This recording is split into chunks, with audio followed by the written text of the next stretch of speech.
Namaste and welcome to Soul Horoscope SUPERscope Weekly Report. My name is Christopher Witecki. I call myself the Sensei to Serious Joy, and I'm here to help you step into your personal joy on Earth. And if you don't know, this is a SUPERscope because it serves more than just one personality. In your case, Pisces or Pisces rising, who I call the Step 7s.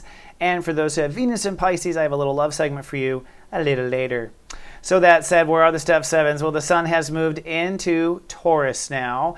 And this week we're blessed with a Love Fest day that begins the week, and it moves into a solar eclipse in Taurus. This is going to be a major booster shot of a new direction in life, or a new course, a new wind. Knowing that you're a Pisces or Pisces risings, you may or may not be aware of what this new direction is, because sometimes you were the last one to find out what's going on in your own life. But the winds are about to change, I guess is what I'm about to say. So if this is the world of Mary Poppins, the winds are about to change. She's either coming or going, right? And that's kind of what Pisces are. They're kind of Mary Poppins in life. They pop in, they help, and they pop out. Now, this is the I think state of awareness that's actually changing. This year, you're going to step into a new fundament of the way you think inside yourself. And this is probably guilt-free, worry-free, free of a lot of things. That's the point, that the mind is no longer cluttered with self-sabotaging thoughts, a poor attitude, negative thinking, or even that the mind is running the show, because the heart honestly should be what runs the show. So this is an exercise of the mind, but you're stepping into a new frame of thinking that will lead to a whole new attitude, a whole new message for those of you who are messengers, and obviously a whole new way of thinking, right? Now, for a lot of Pisces, I believe this is the beginning of a transition. A lot of Pisces I know are between multi-sets of lifetimes. So I always believe that when you're a Pisces or a Pisces rising, you are between a set of lifetimes for the most part. Pisces rising is not so much this the case. I think Pisces risings are putting out that truth that they're between, of knowing that wisdom of having been between lives, but I think actually the Pisces are between sets of lifetimes. That said, I think this is a cosmic moment in life where you're popping out of one lifetime and popping into a new one, and that's much of what this Grand Cross is about. Now, just to remind you, we're in a Grand Cross. It is lightening up a bit. The friction broke through last week in a quantum 13-degree step 3. Now Jupiter has moved up to 14 and continues onward in Cancer. That at the South Pole is Pisces moving forward with their inner child, moving forward with their personal dreams. What's holding you up or not anymore would be what you thought you were in society on the one hand, what you thought you were worth on the other hand with a Uranus, and therefore where you were drawing lines with Mars retrograde. So knowing how to package yourself, where to draw the lines, if you're in or if you're out, you won't know those things till probably the Sun in Gemini, which is May 22nd, when Mars goes direct again.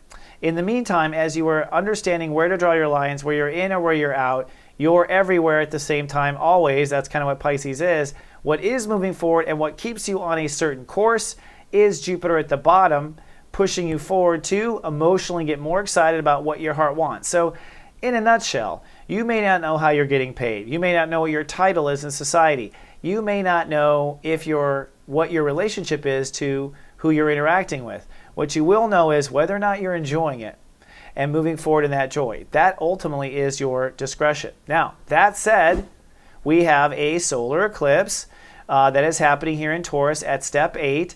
This puts a profound amount of energy into your thinking and mostly shaking off the old thinking.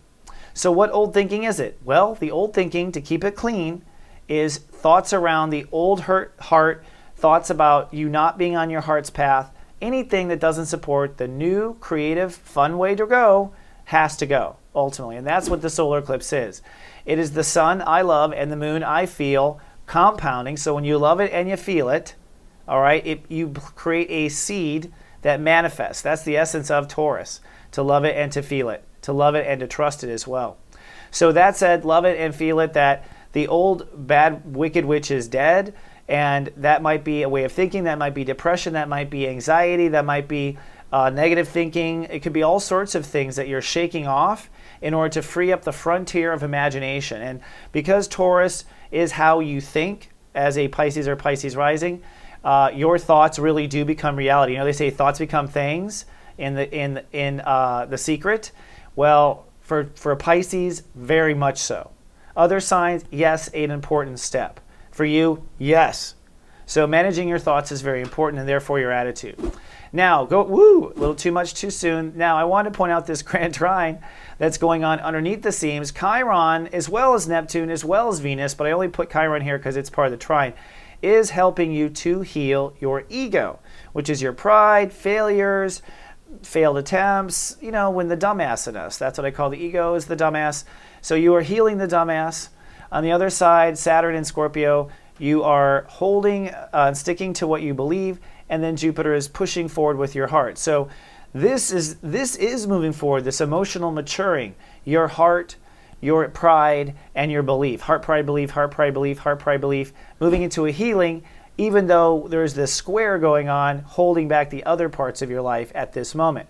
Again, heart is the common denominator here in both of these algorithms. The Jupiter is the one moving forward. Jupiter is the pendulum here, and the pendulum is your heart moving forward. That's how to keep, if you were insane and don't know anything else, that much you know, my friend.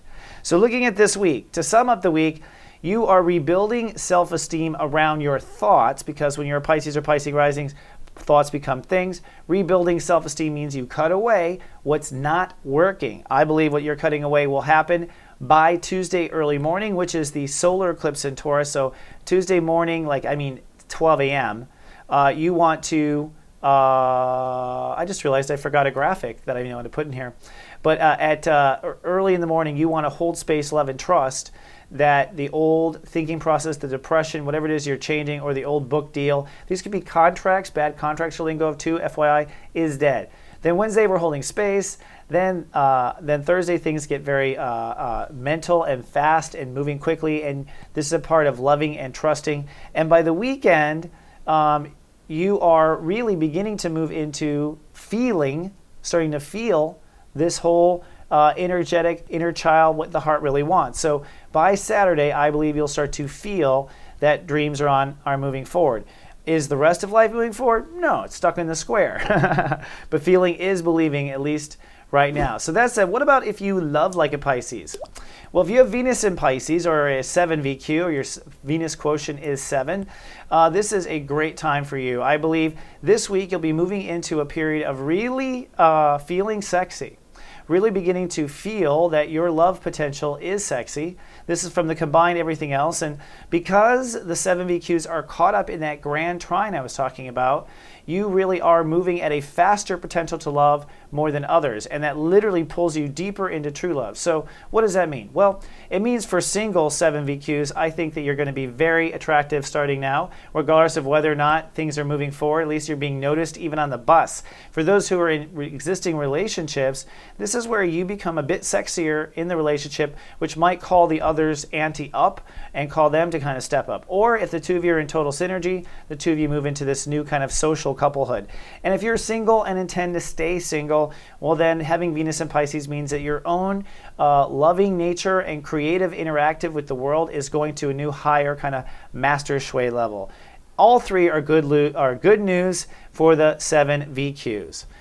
And looking at the weekend, I want to remind you to watch your Megascope. If you bought a Megascope, definitely watch it. I go into a deep detail about the solar eclipse and how it will affect you as a Pisces or a Pisces rising. If you haven't purchased one, you still can download yours at soulmart.me. And if you like in-the-moment coaching, I've had a lot of Pisces signing up lately, which I'm super excited. I do live coaching in the moment via your cell phone. I text you messages through today based on your date of birth. Come on down to gavenus.com if you're interested in that. And if you're watching us on YouTube, thank you so much. Please subscribe to our channel. You'll notice we have new VQ videos up. If you want to like us on Facebook, come to soulgarden.me. It'll point you straight there. And if you want to be on our mailing list, come on down to soulmart.me and just click on our list. I will email you every day the zodiac weather, and I'll of course email you the horoscopes when they're ready.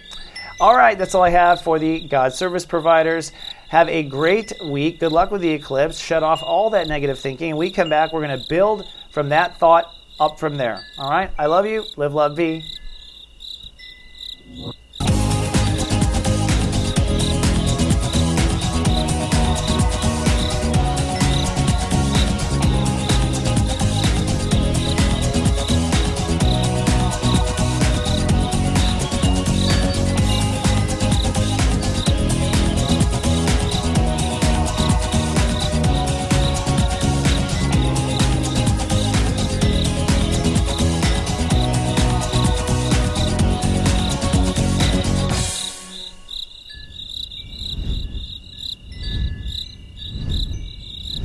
Horoscope.